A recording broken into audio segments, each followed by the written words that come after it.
So how could he explain the cause he had to just walk up on or drive up on these people's property and question them? They weren't on public land. They weren't doing any crimes. So how could he justify this? Slave Patrol 2025. Check this out. Y'all own this? Y'all own this property? Yes, sir. That doesn't mean you own it. We own it. Let me see your IDs. Get off our property. Let me see your IDs Get now. off our Let me property. see your... You hear how he was talking to them? Like he wanted to say, where your slave papers, boy? A married couple was sitting in their car in the rain on their own property, minding their own business. Out of seemingly nowhere, a sheriff's deputy appears. He drives onto their property. He gets out of his car. He approaches them. He thinks their presence is suspicious, and he begins to ask them questions. But they didn't want him on the property. They told him to leave. But he did not leave. He ends up putting the husband in handcuffs and in the back of this patrol car. After a little while, the deputy acknowledges that these are the homeowners.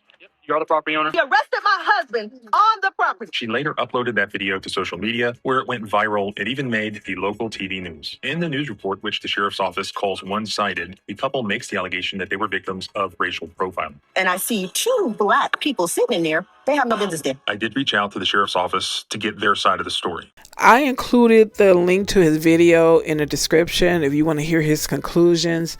When he said he reached out to the department to see, what their take is or hear their side of the story, I was like, do you really think they're going to tell you the truth? Even let's say, even if he did racially profile them, you think he's going to come and say that? No, because that would be a federal case against him.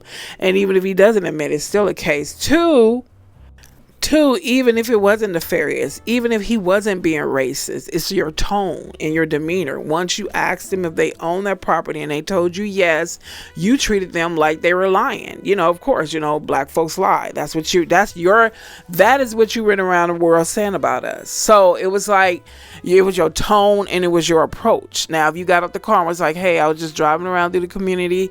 I just wanted to, I didn't know this land was purchased. I was just seeing if everything was all right. And then once you found out everything was all right, you could have bounced, but you didn't do that. Your whole tone said what you thought and how you saw those people.